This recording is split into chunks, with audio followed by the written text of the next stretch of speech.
Hello friends, आज हम सुनेंगे 7 habits of highly effective people.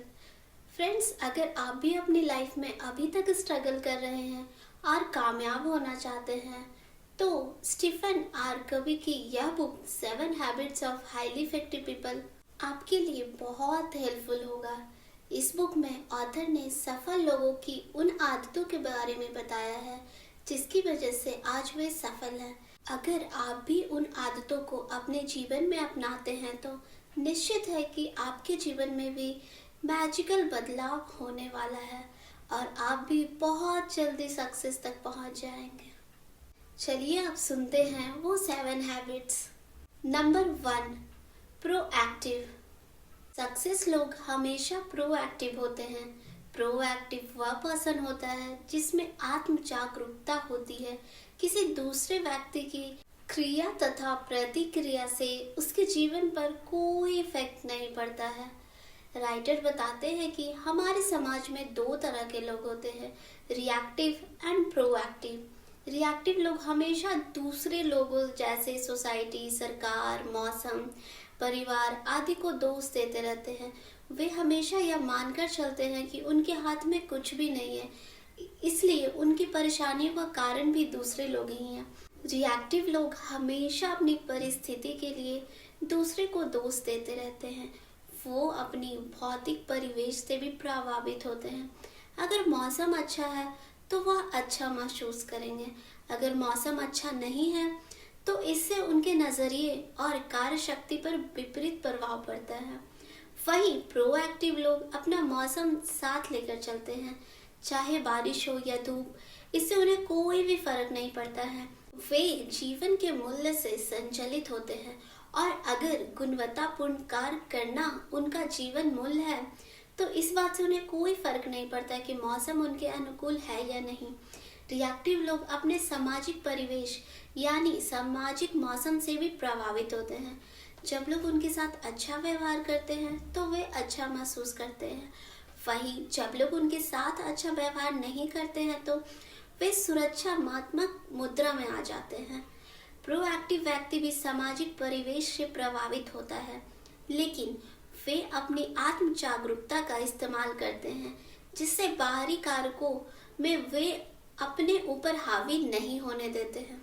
सफल लोगों की पहली आदत यही होती है कि वे अपनी परिस्थितियों के लिए दूसरे को दोष नहीं देते हैं, बल्कि उनकी जिम्मेदारी स्वयं लेते हैं और आगे बढ़ते रहते हैं। दोस्तों, अब हमें डिसाइड करना है कि हमें रिएक्टिव लोगों की तरह बिहेव करना है या फिर प्रोएक्टिव लोगों की तरह बनकर सफल होना है। दूसरा हैबिट है, अंत को ध्यान में रखकर शुरू करें। Begin with and in the mind. अंत को ध्यान में रखकर शुरू करने का मतलब है कि आपको अपनी मंजिल को अच्छी तरह से जान लेना चाहिए कि आखिर आप कहाँ तक पहुँचना चाहते हैं या फिर लाइफ में क्या बनना चाहते हैं, ताकि आप बेहतर ढंग से यह जान सकें कि आप प्रेजेंट में कहाँ हैं, ताकि आपके फ्यूचर के कदम सही डायरेक्शन में हो। Number 3 habit, put first thing first. पहली चीज को पहले रखें। दोस्तों, देखा जाए तो आज के समय में हर किसी के पास कुछ न कुछ काम जरूर रहता है, चाहे वह इम्पोर्टेंट हो या नहीं। हम दिन के कई सारे घंटे ऐसे कामों में खर्च कर देते हैं जिसकी हमें वास्तव में ज़रूरत ही नहीं होती है। हम चाहे तो अपने बर्बाद होने वाले समय को बचाकर सही जगह यूज़ कर सकते हैं।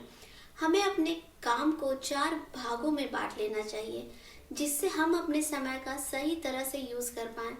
आप चाहें तो टू डू लिस्ट भी तैयार कर सकते हैं जिससे आप सबसे इम्पोर्टेंट काम सबसे पहले रख सकते हैं तथा कम महत्वपूर्ण काम को बाद के लिए छोड़ सकते हैं।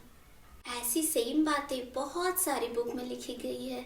ईट दैट फ्रॉग में भी राइटर ने यही कहा है कि जो सबसे इम्पोर्टेंट काम होता है वो हमें सबसे पहले करना चाहिए।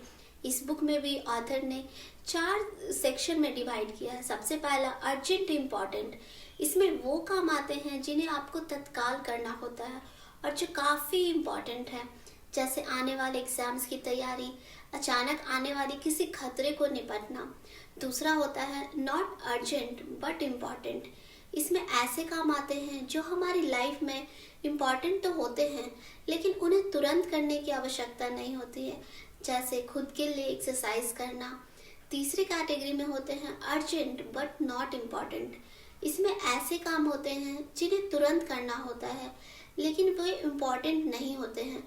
उन्हें करने से हमारी लाइफ में कोई पॉजिटिव इफेक्ट नहीं पड़ता, जैसे फ्रेंड्स के साथ घूमना, मूवी देखने जाना। फोर्थ कैटेगरी में नॉट अर्जेंट नॉट इम्पॉर्टेंट। इनमें ऐसे काम होते हैं जिसे करने से आपका टाइम पूरी तरह से बर्बाद होता है, जैसे सोशल मीडिया पे गेम खेलना। दोस्तों, जो सक्सेसफुल होते हैं वो हमेशा पहले और दूसरे वाले क्वाड्रेंट को ही चुनते हैं, जिससे वे अपने समय का सही इस्तेमाल कर पाते हैं। अगर आपको भी अपनी लाइफ में सक्सेस होना है तो आपको भी पहले और दूसरे सेक्शन वाले काम को, अपने समय को वेस्ट नहीं करना है। Fourth habit, think win win. हमेशा सभी को जीत के लिए सोचें। व्यक्ति हमेशा सबकी जीत की भावना से कोई काम करना चाहिए। खेलों में एक टीम जीतती है तो दूसरी टीम हारती है, लेकिन हमारे लाइफ में ऐसा नहीं होता है। हमें यह कभी भी नहीं सोचना चाहिए कि सामने वाले को हराकर या नीचा दिखाकर ही आगे बढ़ा जा सकता है। हमें सबसे पहले सामने वाले व्यक्ति की ज़रूरत को समझना चाहिए और साथ ही यह देखना चाहिए कि हमें क्या चाहिए। फिर सोच विचार कर एक रास्ता निकालना चाहिए जिससे सामने वाले को यह लगे कि उन्हें फ़ायदा हो रहा है। अगर आप ऐसी सोच रखते हैं तो आपके जीवन में क्रांतिकारी बदलाव लेकर आएगी। अधिक से अधिक लोग आपके साथ जुड़ेंगे। फिफ्थ हैबिट, पहले खुद समझना फिर दूसरों को समझाना। Seek first to understand then to be understood. सफल लोगों की 7 हैबिट्स में राइटर बताते हैं कि बहुत से ऐसे व्यक्ति हैं जो सामने वाले की पूरी बात भी नहीं कर पाता है, उससे पहले ही वो बोलने लग जाता है। हमें बिल्कुल भी ऐसा नहीं करना चाहिए।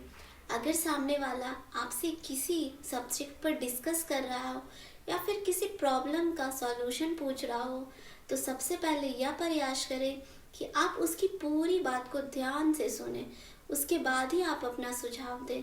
सफल लोग हमेशा पहले समझने का प्रयास करते हैं, उसके बाद ही वे सामने वाले को समझाने का प्रयास करते हैं। हैबिट नंबर 6, तालमेल बनाना। हमें अपनी लाइफ में हमेशा तालमेल बनाकर ही चलना चाहिए।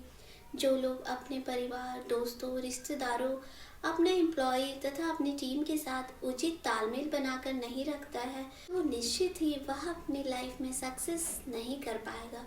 अगर आप परिवार के मुखिया हैं तो हमेशा आपको कोशिश करनी चाहिए कि आपका परिवार हमेशा एक रहे, एकजुट में रहे। इसके लिए आपको किसी के साथ भेदभाव ना करके सबके साथ तालमेल करके रखना चाहिए।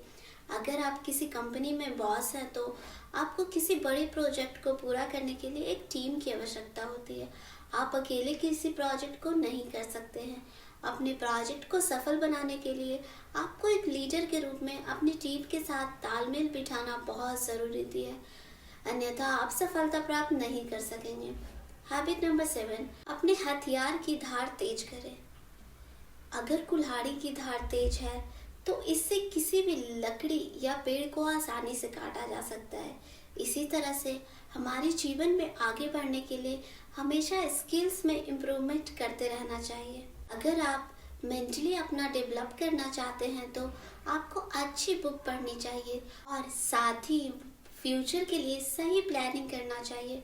अगर आप सामाजिक क्षेत्र में योगदान देना चाहते हैं तो आपको सभी लोगों के साथ अच्छे तालमेल रखना चाहिए और सेवा भाव का उद्देश्य रखना चाहिए।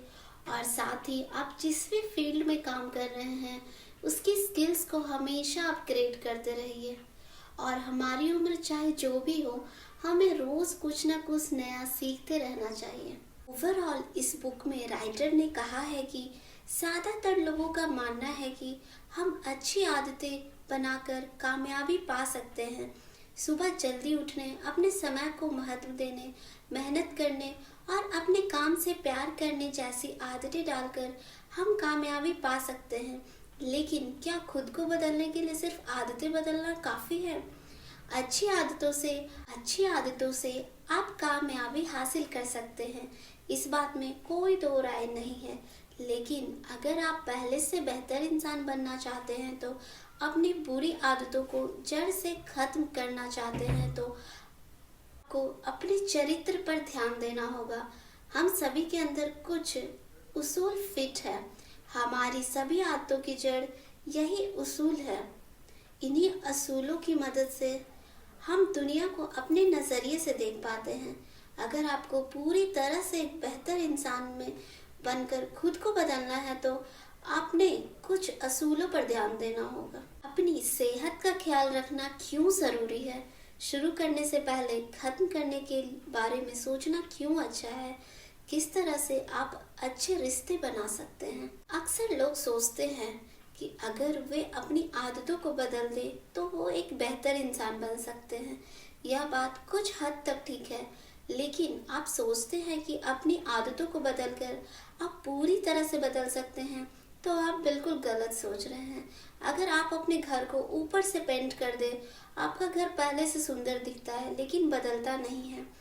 दूसरे शब्द में कहें तो आप अपनी आदतों को बदलकर पहले से बेहतर बनाकर एक कामयाब इंसान बन सकते हैं, लेकिन खुद को पूरी तरह से बदल नहीं सकते हैं। इससे आपका नजरिया नहीं बदलता, सिर्फ काम करने का तरीका बदलता है। अगर आपको अपना नजरिया बदलना है, तो आपको अपना चरित्र बदलना होगा। खुद की सोच और खुद का नजरिया बदलने के लिए आपको लंबे रास्ते तय करने होंगे। खुद को पूरी तरह से बदलने के लिए आपको अपने अंदर झांक कर देखना होगा कि आप असल में क्या हैं और कैसा बनना चाहते हैं। एक बार जब अपना नजरिया बदल दीजिएगा, तो आपको दुनिया भी बदली नजर आएगी। एग्जाम्पल के लिए, अगर आप एक अच्छे इंसान बनना चाहते हैं, तो सिर्फ दूसरों की मदद करने से आप कभी अच्छे नहीं बन पाएंगे। आप अच्छे तभी बन पाएंगे जब आप दूसरों की परेशानियों को महसूस करके उसे खुद की परेशानी समझकर सुलझाने की कोशिश करेंगे। हम सभी के अंदर कुछ ऐसी आदतें होती है जिनसे हम जल्दी छुटकारा नहीं पा पाते। हम भले ही कितनी भी कोशिश कर लें, एक समय के बाद हम खुद को वो काम करने से नहीं रोक पाते हैं। इसकी वजह है आपके असूल आपके अंदर की वो फीलिंग्स होती है जिनकी वजह से आप किसी आदत को अपनाते हैं। अगर आप अपने आप को पूरी तरह से बदलना चाहते हैं, तो आपको अपने असूलों पर काम करना ही होगा। हमारे असूल यह तय करते हैं कि हम किसी चीज को किस तरह से देख रहे हैं। इसलिए अपनी आदतों को जड़ से खत्म करने के लिए आपको अपने उसूल बदलने ही होंगे। बेहतर इंसान बनने के लिए आपको अपनी सेहत का ख्याल रखना ही होगा। आप अपने हथियारों की धार को तेज किए बिना ही युद्ध में चले जाते हैं, तो इसकी संभावना है कि आप युद्ध हार जाएंगे। ठीक उसी तरह अगर आप अपनी सेहत का ख्याल रखे बगैर काम पर जा रहे हैं, तो आप कामयाब नहीं होंगे। आपकी सेहत ही आपका हथियार है जिसकी धार आपको तेज करनी होगी। सेहत 4 तरह की होती है, और अपने आप को पूरी तरह से सेहतमंद रखने के लिए आपको चारों का ख्याल रखना होगा। शारीरिक सेहत के लिए आप अच्छा खाना खाइए, रोज एक्सरसाइज कीजिए और स्ट्रेस से दूर रहिए। मानसिक सेहत के लिए आप रोज बुक पढ़िए, कुछ लिखने की आदत डालिए। इसके अलावा आप अपनी आखिरी मंजिल को देखते हुए अपने हर दिन को प्लान कीजिए। सामाजिक सेहत का ख्याल रखने के लिए आप ज़्यादा से ज़्यादा लोगों से अच्छे संबंध बनाइए। आप समाज के साथ घुलना मिलना सीखिए। आध्यात्मिक सेहत का ख्याल रखने के लिए आप रोज पूजा कीजिए, साधना कीजिए। इसके अलावा आप अपने नैतिकता के बारे में हर रोज सोचकर उसके हिसाब से काम करने के लिए कोशिश करिए। अगर आप यह सोच रहे हैं कि आपके पास इतना करने का समय नहीं है, तो आप यह बात जान लीजिए कि सारे काम आपको लंबी दौड़ में काफ़ी हद तक फ़ायदा पहुंचाएगा। आपको अपने आप को रिचार्ज करने के लिए कुछ समय देना ही होगा। उस काम को पहले कीजिए जो आपको आपकी मंजिल के करीब लेकर जाएगा। अपनी मंजिल तक पहुंचने के लिए आपको उसे हर दिन जीना होगा। आपको हर दिन कुछ ऐसा काम करना होगा जिससे आप अपनी मंजिल के करीब जा सकें। इसके लिए आपको आदतें बनानी होगी जो लंबे समय तक आपके साथ रहे। हम अक्सर उस काम को ज़्यादा समय देते हैं जिसे करने से हमारे काम करने की क्षमता बढ़ती है। हम हमेशा किसी चीज़ की प्रैक्टिस करते रहते हैं जिससे हम कम समय में उस काम को बेहतर तरीके से कर लेते हैं, लेकिन हम कभी अपने काम करने के तरीकों को सुधारने के बारे में नहीं सोचते। आपको अपने काम करने के तरीकों को बेहतर बनाने की कोशिश करनी चाहिए। ये आप उस काम को सबसे पहले कीजिए जो आपको आपकी मंजिल के करीब ले जाएगा। आप अपने सबसे ज़रूरी काम को सबसे ऊपर रखिए और जो काम ज़रूरी नहीं है उन्हें बाद में करने के लिए छोड़ दीजिए। ज़रूरी काम में वो काम नहीं आते हैं जिन्हें करने की आपको ज़रूरत है। अगर आपको कुछ ऐसा काम करना पड़ रहा है जो आपको लंबे समय में कोई फ़ायदा नहीं देगा तो वो काम ज़रूरी नहीं है। आप उस काम पर अपना टाइम बर्बाद मत कीजिए। अपने आप को अपने काम को समर्पित करने के लिए आपको यह सीखना होगा कि कब आपको हाँ कहना और कब ना करना है। ना कहना कभी कभी अच्छा होता है। अगर कोई काम आपके ज़रूरी काम के रास्ते में आ रहा है तो उसे ना कहने से अच्छी बात हो ही नहीं सकती। खुद को बदलने के लिए आपको अपने चरित्र और उसूलों को बदलना होगा। सिर्फ आदतें बदलने से आप अपने आप के अंदर से नहीं बदल सकते हैं। आपको हमेशा अपनी सेहत का ख्याल रखना होगा और अपने दिमाग का मालिक बनना होगा। ज़रूरी काम को पहले करके और अच्छे रिश्ते बनाकर आप कामयाबी हासिल कर लीजिएगा जल्दी ही। अच्छे रिश्ते बनाने के लिए दूसरों को समझना बहुत ज़रूरी है, इसलिए आप सामने वाले को सुनने की कोशिश कीजिए। यह बुक समरी आपको कैसी लगी कमेंट करके ज़रूर बताएं। Thank you so much for listening. Keep growing.